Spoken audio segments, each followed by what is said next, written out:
I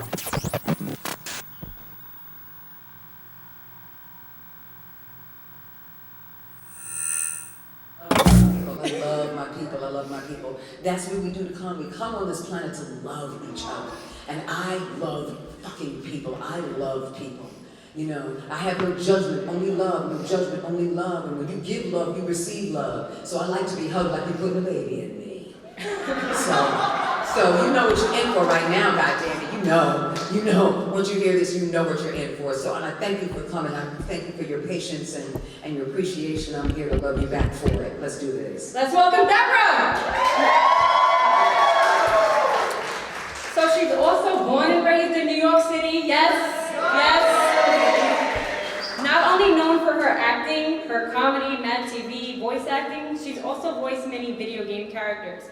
You were also the longest serving member of Mad TV, and she's a voice actor to so many of our The longest characters. original. Michael McDonald got me by a couple of years, but he wasn't the original. So for the original cast, 8 I was years. the longest, but Michael McDonald was the longest cast member. But I was the longest from the original cast. Yeah. Yes. So she's done many things like Baby Shark, one of my favorite games, Batman, The Enemy Within, Suicide Squad, Justice League, Amanda Waller. She's done Star Wars, Destiny, Halo, League of Legends, you name it. So you have such a versatile resume from improv to voice acting, impersonations, Oprah.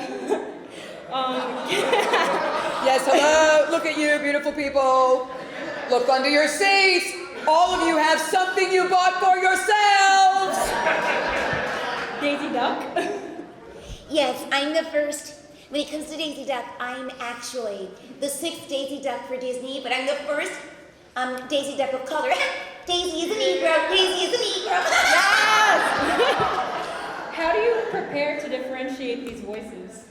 There's no preparation to differentiate. They're all the different people. I mean, when we look at you, I don't compare any of you to each other because you have your personality, you have your life, you have who you are, and it's essentially the same with any other character that I'm doing. They all have a life and they have a pre-life. So that life begins way before it's on the page, and I get that page, and it's about me building that. Life, because they're one-dimensional. It'll always be on a page. It's always going to be one-dimensional until you go, I'm using my body and my emotions and my thoughts and my feelings to build this space. And as I build the playground, I'm also building the playground around me, not just for the character. And so all of those things get fleshed out because at the end of the day, you don't want to hear me, you want to feel me. My voice should always, always, always come last in everything that I do, because it's always about the narrative and the story. That story was dreamed up by somebody, thought up by somebody. They got together. It has been their baby. It has been their pride and joy. They want to see it made into an animation, a film, or a television show, or whatever it is. That's their baby. So my job is a service industry. I'm like the garbage man. I'm like the waitress. I'm like the person on the plane. We don't call them stewardesses anymore, but the flight attendant. My job is to serve you, and so when this story comes along, you're trusting that I'm going to serve that narrative and that I'm going to bring things to the table within me to make that being three-dimensional and give everything. And I think that has been my business acumen from the beginning, but it really started taking off like 2 years ago, where it's like, you know what, I'm not a voice actor, I'm a storyteller, because these stories came before me. If you think about your ancestry, everybody's ancestry told a story, the history about the culture, the history about the belief, the history about the religion, the history about life itself, cave drawings on the wall, because human beings and primordial man said, I exist. And so when you're telling the story, you're telling the story of those who exist and who matter. And so they have to matter. I don't care what it is or who it is. It was created by someone who said, this matters to me. And because it matters to you, it matters to me. And I take it very seriously, and I do a deep dive in creating it, because they don't have emotions there on the page. But everything that I've ever been through, every sorrow, every sadness, every suffering, every celebration, I have to use myself to tell their story, so that when you see it, when you feel it, when you play it, you become involved and see yourself. At the end of the day, you shouldn't have to hear me. You should feel you.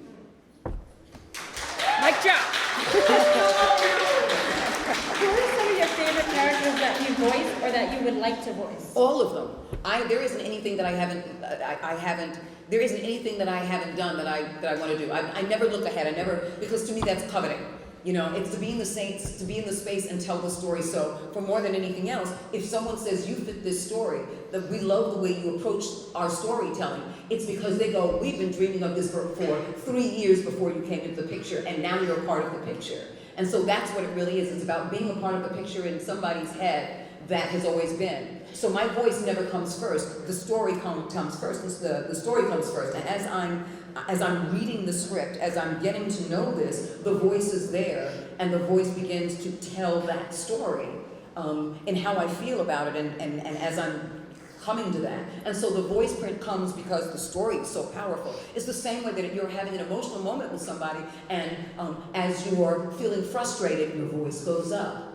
Or if you're feeling angry, sometimes it shouts or it gets gravelly and low. Those things happen naturally and organically. So all I'm doing is taking those moments to make those natural and organic things come up from those places within me. And then what I do as a voice actor is I store it for later. Saying, remember when you get upset, you get growly, so let's try putting it there. Then I can, like an engineer, mix and match. But it has to be organic process first, that I go, okay, I'll put it in my pocket for later. Okay, I got this now. Okay, I'm gonna do that later. So then I take those things and put them away later, and then put them together like an engineer. But initially when I'm doing it, it's always about having those moments that organically tell the truth and be authentic, and then I can put them in later in certain ways that help push the story forward, as long as I'm being directed by a director who goes, I'm so open to your process. What are 3 techniques that you think every actor needs when developing a character's voice? Your own, and your own, and your own. Because everyone is different, everybody's approach is different. Some people say, like, you know what, I don't want to get into that heady shit that you do. That's great, but I want to tell the story and I want to have fun, and that's not my approach. Who am I to say that you should fucking go to acting school? You know what I'm saying? Who am I to tell you do it this way? This is my method. This works for me. I fucking work a lot because I want to be of service. That's my approach. This is a service industry. It's never about my voice. It's always about serving the story, because long after I'm gone, the story will still be there. And people will continue to have stories even when there is no voice of it. But again, our ancestors told stories. None of them said, you know, maybe one day I'll do the voice, or somebody will do the voice, or maybe one day this will be a cartoon or animation. Early man didn't think of that. Early humankind didn't think of that. But they still told stories anyway. And so storytelling will always be there. And so if you want to do this, you can do this. It's an open world more so than the other aspects of the entertainment industry. Because in other aspects, it's, okay, you standing next to that person, how do you fit in? What do you look like? Yes, the world is more inclusive. Yes, the industry is more inclusive. But still, there is a look to everything. And so with voiceover, the look is what you own from the inside. And what you bring to the table is uniquely you. Nowadays, when it comes to this kind of stuff, agents, managers, business people are looking for authenticity. It's a huge thing that they're looking for, and a lot of people who are trained to do voiceover, took courses and classes, cannot really untrain themselves. What they can do is they can find a way to mimic that experience, but it's a challenging time for them because they've been so conditioned to be a professional in the booth that it's hard for them to go back to just the moments that are pure, authentic self and pull those in your pocket. So all of those things that I do, that I pull in my pocket, I'm never forgetting to pull those authentic moments when I'm just having a conversation and paying attention to my rhythm and my cadence when I'm excited, which is different from when I slow down and I'm talking to someone very seriously. And so I'm always paying attention to that, and I pay attention to the human condition. I always tell people, you want to be a better actor, be a better human being first. And so when you do that, you're going to draw from those experiences and those truths, because those are uniquely you. Any challenges you face bringing any characters to life? I've never had a challenge. I've had really grueling emotional moments. I've had really powerful meltdowns, but I've never had a challenge in terms of, I can't do this, or this is not possible. You know, Daisy Duck was one of those things where when Tress MacNeille, who still is Daisy, corporate Daisy, and does other shows for Disney, when she said, listen, I can't handle another Daisy Duck show, I can't handle another Mickey Mouse show. She got so much on her plate, and she's been one of the voices on The Simpsons for 40 years.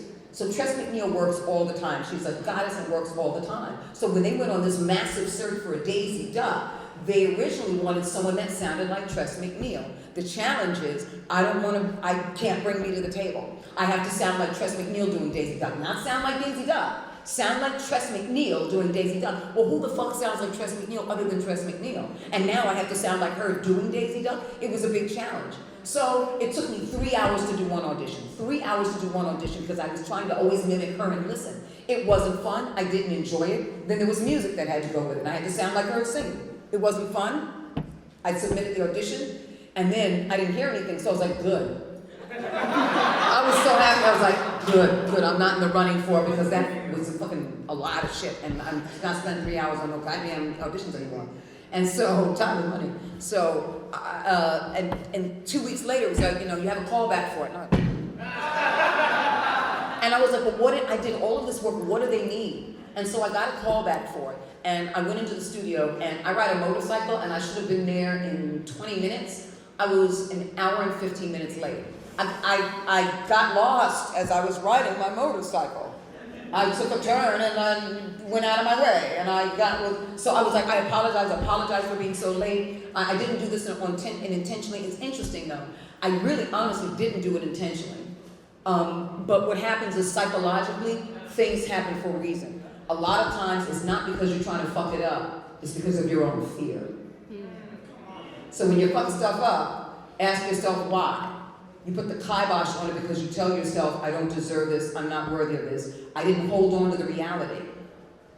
And so the reality is, hey, they hear something in you. The reality for me was, maybe I'm not right for this. That was in my head. And it was a bullshit reality. But I took on that reality anyway, and psychologically, I ended up way out of my way and late. I get in, I make my apologies, I do it, and each time, while the Disney folks are in the booth and on Zoom, I'm looking up going, is that okay? Is that okay? Do it, mimic, is that okay? Do it, mimic, doing the picture, listening to the music, is that okay? So for me, it was a negative space of being of service as opposed to a positive one, where I was comfortable and giving what I wanted and giving what I could. It felt like, I'm not good enough, what do you think? This isn't good enough, what do you think? I tried my hardest, what do you think? Yeah, I'm trying to get there, what do you think? That's what's going on in my head. So I'm always looking up like, do you like that? You like that? But I never felt like I was connected. So I went, okay, a callback says that they did like you. Let it go, you ain't got this, you ain't got this, you ain't got this, mama. My fucking agent calls me and said they want a third call back. And now I'm pissed. I'm like, what is it? So all of this was a challenge for myself. What is it that you need from me now that I didn't do in the audition you first heard when I sent it in? When you didn't, what I didn't, this is not for me, this is not me, this is not, if I was supposed to be me, goddammit, it would have been me. This is not for me. And so I go in, and all of a sudden something clicks. And I'm not doing Tress MacNeille. They said, let's do some ADR, which is automatic dialogue replacement. So I'm now replacing Tress's voice as Daisy Duck for just example, just a sample in the studio. And I'm doing it, and I'm having fun. And I'm starting to bunny hop backwards, which is a fun thing that I do. I like to bunny. So I was bunny hopping backwards, and I went, oh, let me try this. Oh, wait a minute. See, because she's doing that, what if we did it this way? And I'm making suggestions now, and it was absolutely one of the most fantastic and credible and just amazingly credible. I don't use the word incredible. People say, oh, that's so incredible. No, if it exists for you and you deserve it, it's very credible. It's yours. So I always say credible. It's a fantastic and amazingly credible moment that I went, this is great. 2 weeks later, guess what, Debra? You're the new Daisy Duck. My agent, here's how the universe works. Here's how God pulls stuff around for you. When it's yours, it's yours. 2, 3, 4 months later, my agent is retiring from the business. They're having a party for her, and she's known everyone in the business, and she's a huge I Got Disney connection person. So Disney folks are there, voiceover people are there, people from various agencies, everyone is coming in for this retirement party. Pat Brady had been in the business for 40 years. So she'd amassed a group of people and a group of clients and a group of people from companies like Disney and Lucasfilm, like all over the place. So I'm standing there talking and being stupid with some of the VO people that I hadn't seen while we were doing voices and acting. And so there's a guy standing around and he's kind of watching, and I can tell that he wants our attention. And so he comes and goes, no, I just want to talk to you when you're finished, Debra. Okay. So we finish, we wrap up, and I'm talking, and he goes, hi, I'm one of the executives over at Disney. And we love you, we think you're amazing. And what ended up happening was, he told me the story was, he said, everyone wanted you to sound like Tress MacNeille. Everyone wanted you to be the new Tress MacNeille. And I thought it was unfair. So we had a meeting and I said, listen, Daisy Duck has been around before Tress MacNeille. We've had 5 of them already. And Tress is the 5th. What is the Daisy Duck brand for Disney? Fun, sassy, cute, silly. We know she has a high-pitched voice. She's a different high-pitched voice than Minnie, but she has a high-pitched, fun, cute voice. So, why is it that Tress MacNeille is the face of the brand when you're asking someone else to be the face of the brand, but you don't want them to be the face of the brand? It doesn't make any sense. You're asking her to be Tress MacNeille. You're asking her to sound like that, as if kids are going to stop watching the show because it doesn't sound like Daisy. But Daisy Duck is an iconic character. We all know that kind of pitchy voice. So even if I said high pitchy voice and then Daisy Duck, it wouldn't sound like Daisy Duck. It would sound like the Daisy Duck that you think you know. And that's what animation is all about. It's the voice that you know, because at the end of the day, you are going to vibrate and register with something that appeals to you. You are going to feel something or not that you go, I don't know, I just love that sound, or oh, that makes me smile, or I think of this when I hear that.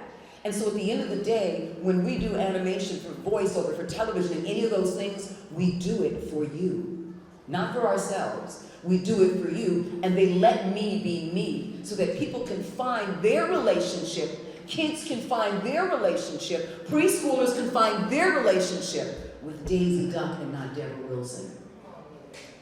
And I ended up booking it because he said that's what needs to happen, to allow you to find your voice. And that's why, for me, it was the reinforcement that this business is built for everyone, because everyone has a voice. Quote right there. Do you have any like breathing exercises or anything you do kind of? Yeah, I breathe in and I breathe out. Through my nostril and my mouth. Nothing That's voice-wise to protect your voice or? No, because my thing is this, when your voice, let me tell you something, I don't care what you do. With what we do, especially I do a lot of barking stuff too. I do a lot of demonic stuff. I do a lot of, did anyone see The Nun? When Valak possesses everyone, because she never really spoke, I did the demonic voice of everyone in that, in The Nun. It was a combination of me and an amazing voiceover actor and a brilliant, prolific hero of mine, D. Bradley Baker. And so it was a mix of his voice and my voice because I do a lot of demonic work. I'm working on I just finished a major demonic movie now that will be out in a couple of years, but I do a lot, demonic work is something I do a lot of, so, yeah. So, and I can hop into that in a heartbeat, so the strain is gonna happen. Especially if you're going, okay, I'm seeing the scene and I'm watching it and I'm not just doing the voice, because people have a tendency to think that when you're throwing your voice out like that, it's just screaming. I do a lot of barks in military games. I've done a lot of Call of Duty. I do a lot of Call of Duty, and when I started doing Call of Duty initially, it was and so, you know, the technique I realize is when my throat starts hurting, push it out from here, push it out from here. Slow it, you know, don't do it from the throat, because you scratch. Get down to here, get down to here. And when you pull it from here, up here is where it gets scratchy and it pulls. And so I started doing this, literally, and it was just, your body is feeling it. So instead of saying I'm doing this, where the throat is this, and you're reading this, I started doing it like this, because now it crunches the diaphragm, it makes more air have to come out of here, from here.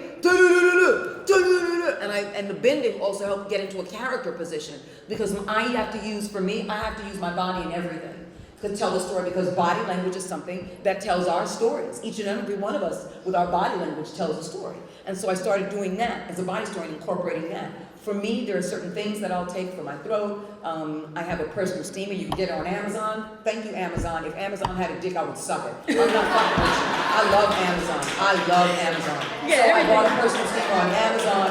There are certain things that I'll do when it comes to lozenges, when it comes to a syrup that I can take and sip in water, you know, in between, especially with the demonic stuff. And that demonic stuff, it's interesting because the sessions are usually short sessions because of the union, but it's short sessions because producers know they don't want to blow your throat out. But for me, I can't help it. If it's a scene and it's very, very involved and it's very emotionally involved and I need to get into that space or I choose to get into that space, I'm losing myself. So I don't know when to go, stop. And so for me, taking those things are really, really important for my voice. All right, let's have a little fun with this. So if Amanda Waller, Oprah, and Daisy Duck were having a drink at the bar, how would this conversation go? You have no idea what a hard day I've had. You, girlfriend, what do you mean you've had a hard day? You have no idea. I live with a man I refuse to marry. I've been with him for, 30, 40 years? And I refuse to marry him. You, on the other hand, you kill people. I would love to kill people every day if I could.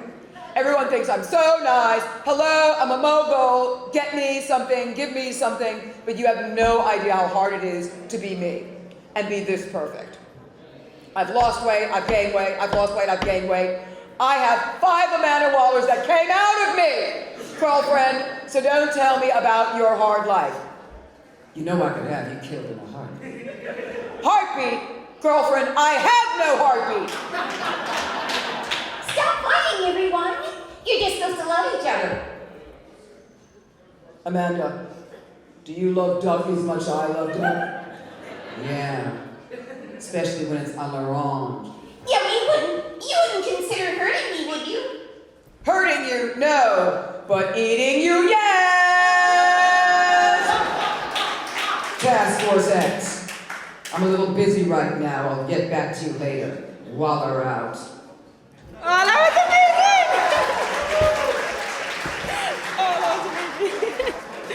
I'm gonna open up the Q&A. Does anybody have any questions? Oh, do you want the hoodie? Because it's cold up here.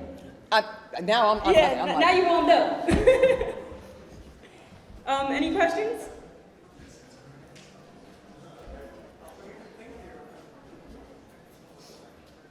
Good afternoon. Thank you, Goddess. Absolutely love you, other guys. You're a tourist like me. Thank you for all that you do. Thank you. God, you're amazing. Yeah, we are. How sweet of you to see yourself in that. Yeah, we are. You're right. We are. I hope I get some time to, won't take up too much time. You are amazing, incredible, all things that you do. And I guess the question I have is so many, but one I'll just think of is, what was one of the biggest lessons in the industry from comedy to voice acting, or something that you want us to know when we're kind of down and out and kind of like thinking like maybe it's not for me, or the politics? What do you think that like we should know that should just keep going, or just something that uses to help get you through those hard times? Do you, because nobody can do you like you do you. And fuck off the rest. Never let anything go, because you are the one that changes shit. You change shit by your faith in yourself because you can't change the industry. And you let the mountain come to you. It will happen. Stop being hard on yourself. Give yourself the love it deserves, because someone, and you only need one person to believe in you, and that's you. Do you, because nobody can do you like you do you. It may not come when you want it. It may not come when you expect it. But the joy you put into it is the joy that everyone else will see. So your real abundance is not just your voice and the voice you do. Your real abundance is your self-love, because you are not ashamed of your self-love. And therefore, that self-love is the prerequisite that jumps into all the things you love to do, and who you are, and the chances you'll take. Fuck off the rest, because the politics will always exist. The business will always exist. The bullshit will always exist. But it's your playground when it's self-love. You do you, and go into that playground and play, because all it takes is one person to go, I just love you. Because you know what, when you get hired, they don't just hire you because you have a great voice. There are plenty of people who can do what you do. Plenty of people can do what I do. But what makes you different? You stand out because you come into the room and you are you. You don't come in there just to do voice and leave. You stick around. You ask for choices. You have fun with it. You love what you do, and they see it. They want to trust a person like you. They want to bring you in time and time again, because when you walk in your room, your personality and your love precedes you. That's why I say you do you. People always want to be a voice actor, right? But let me ask you something. If that career was no longer available, then who are you? What are you? Most people come into this world to negotiate who they want to be in the world. Who they want to be. Well, if you want to be a doctor, you have to go to school, you have to do this, you have to do this, you have to do this. Well, if you want to be an actor, you have to resume, your picture, your auditions, you have to social media. But if you didn't have any of those things, God already created you to be you. So the what you are is the beauty of God's eye. The what you are is the power of God's eye. The what you are is the creativity, the space, the compassion, the uniqueness. See, those things are what make you a better voice actor, not the other way around because you existed before that did. So always do you. And you will continue to grow yourself and better know yourself. See, all of that shit in the business, bitch, is only there to remind you that God created you to be minerals, to make fucking fertilizer and grow your own shit. You feel me? You feel me? So use it. It is not a curse. People aren't coming after you. Don't be a victim. What it is I'm going to use this. I'm going to grow me. Anyone who says no to me, I say yes to me.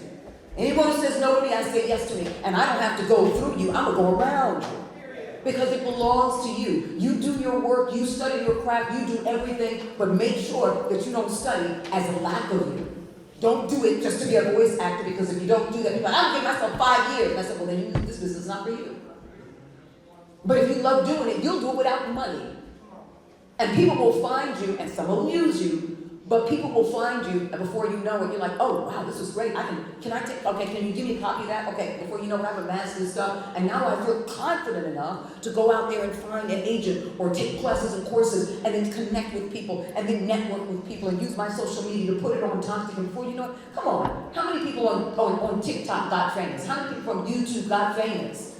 Because they're doing what they love to do. So do you and be you, because nobody else can. You got a book?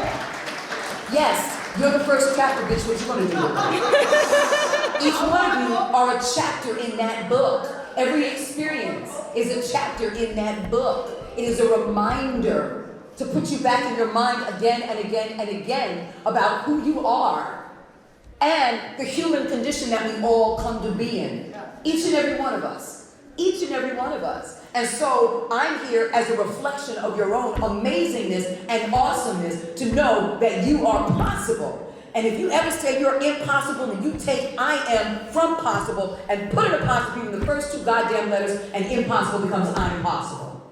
That's who you are. That's who you are. All the other things else you choose, but that's who you are because that's the what you are. Forget a TED Talk. This is the best motivational speech I've ever heard. Let's be real. If you came here for me, it's not just about me. It's all of us. It's all of us. This is one energy. It's all one energy. Dang. Any other questions?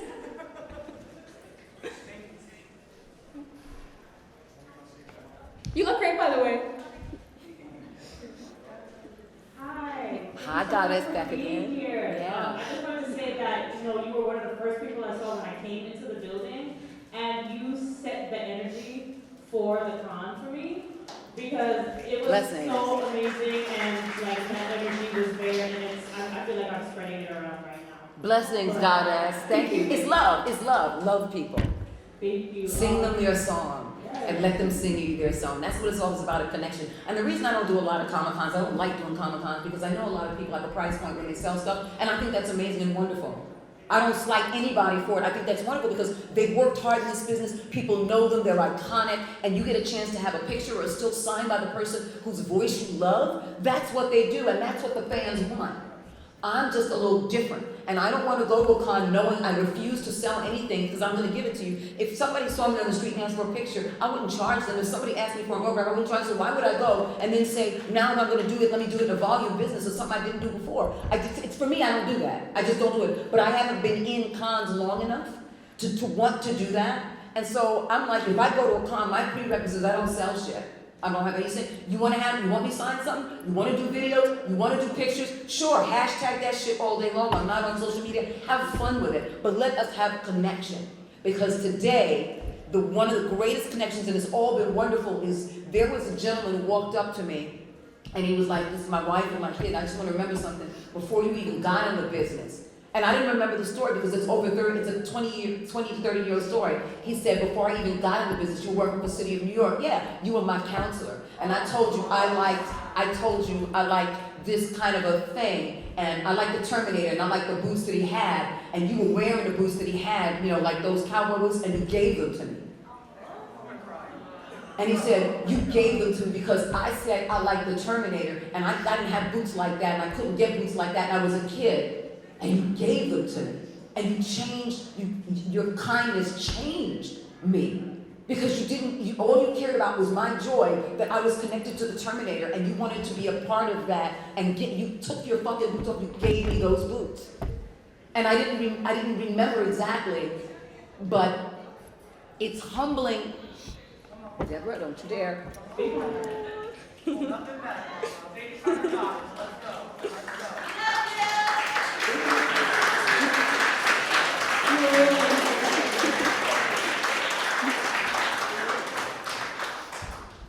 It's humbling to know that when God uses you, the most authentic you that you can be, and it follows you, the greatest gift that you can have in this business is to get to the place where I can come here, to have someone come up to me and say, I remember you for who you were before you were even in this business, so that the business really doesn't mean as much as the connections you make from it.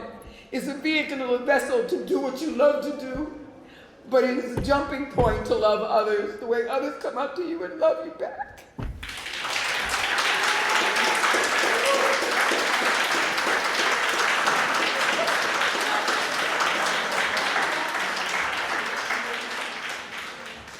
He was here today? Thank you. Air hose. Hi. Hi, goddess. Sorry. Oh, I'm sorry. It's okay, Mark. Well, my husband is a big fan of Matt TV. Like, seriously, like, crazy at comedy. That's great. I just want to tell you that I just got tears of what you said. Thank Because you. it's not just in this business, but in life in general. You actually can apply everything you're saying. Regardless of what path you want to actually follow, it doesn't matter. As long as you yourself can move forward without anything else happening. Because at the end of the day, people don't pay your bills. You're the only one that can choose what path you want to follow. So thank you, and you got me. Thank you, goddess, because that's the magic of anything we do. It's the connection. I wouldn't even have a career if you decided not to play video games or do cartoons. You know what I'm saying? I wouldn't have that. You know what I'm saying? So it doesn't begin and end with me. Say it again. Mommy was here. Here. Thank you, Padawan. Thank you. That is We're definitely gonna get good. the movie.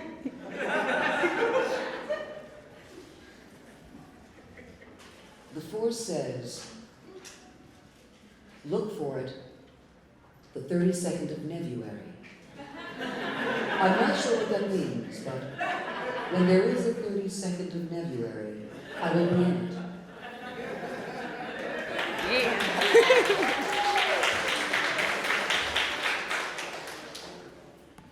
Any other questions before we wrap up?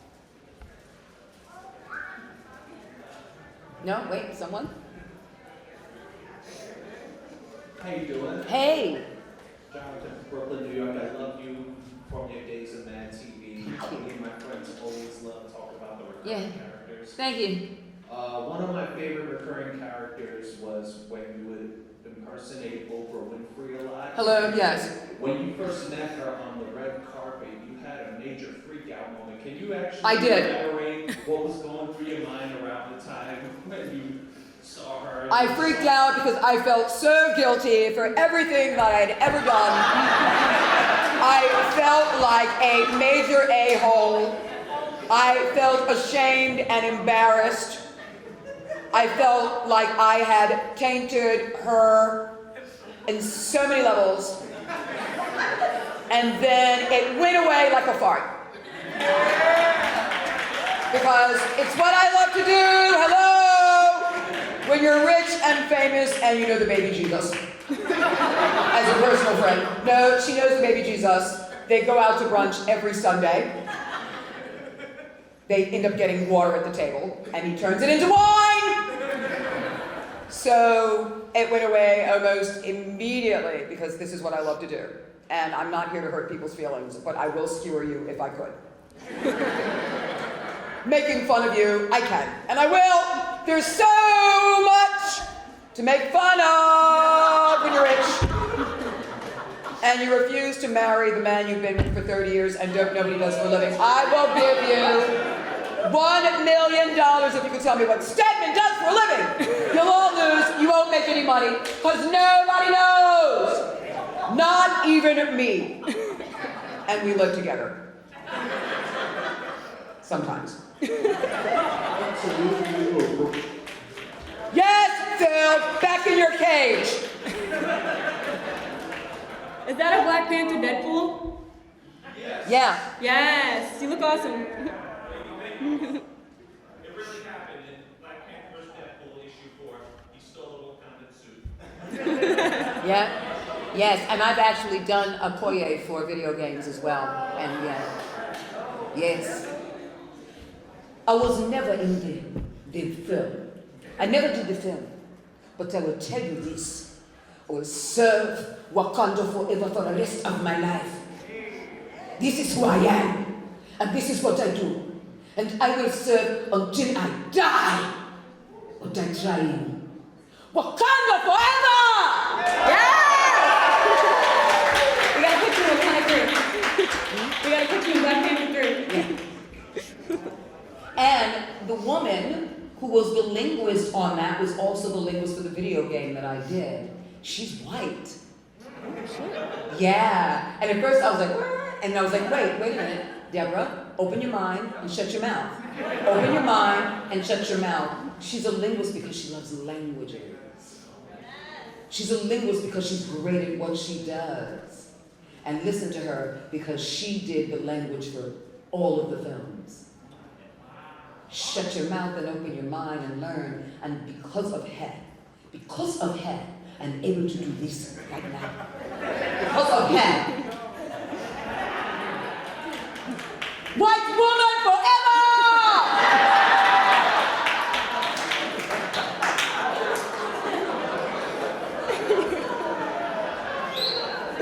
Give it up for Debra!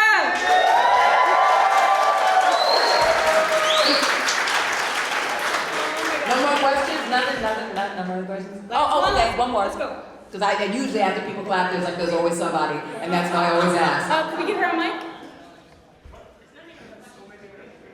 Yes, and you came, thank you. She's like, I'm coming. Not even a question. Okay. I was just commenting on how much Matthew is kind of a hub or starting point for a lot of voice actors. So you, Phil, Lamar, David Herman. Nicole Sullivan. Yeah. Everybody started here. This is weird. I'm just gonna watch a lot of more Matthew videos. Yeah, but you know what it is? You think about it, it's all of these characters. So the voice is already there. Plus we did all these commercial parodies. So I used to, and then when I was doing Whitney Houston, doing the music, and then, or I would do a lot, I think for at least three sketches when we did music videos, I did Me with Me. I did Mariah Carey with Mariah Carey. I did Mariah Carey with Whitney Houston. I did Eve with Alicia Keys. So I've done like Me and Me with as Alicia Keys and Eve. And I did Me with as like I said, Mariah Carey with Mariah Carey with Oprah Winfrey, with Whitney Houston. And so all of that kind of stuff, and then the Spishak stuff, and then the commercial parody stuff. So all of that was kind of a springboard for it to go there. So it makes all the sense in the world. It makes all the sense in the world. And 9 times out of 10, you don't know you're working with someone. I did a part 20 years ago called Clone High, and Nicole Sullivan was on it, and I was on there as a skunk that said, try and catch me, bitch. And 20 years later, interesting, it only had 5 episodes, it was off MTV, it was gone. Fans went nuts because it already had a little bit of a cult following, and so every time the producers did a movie or anything else like that, and they did Q&As at cinema festivals and film festivals, people would undoubtedly always ask, whatever happened to Clone High? Why was it gone? What happened to Clone High? So they got back together and they rebooted the show, and it's now on HBO. So, and Nicole Sullivan played Cleopatra, and I played Skunky Poo, so here we are, back even though we're not working together, so, yeah. And the fans brought it back, like I said, that's the power you hold. People who play video games, that's the power you hold. You are the foundation and the forefront of fantasy and fun and inclusiveness and joy, and you know what you want because you take a deep dive into it. So it's my responsibility to take a deep dive and serve the producers so that they can serve the game developers who serve the story and narrative to serve you. That's all it all comes back to, because we're all in the fucking kitchen, and at the end of the day, we make sure that you're eating exactly what you want to eat the way you want to eat it.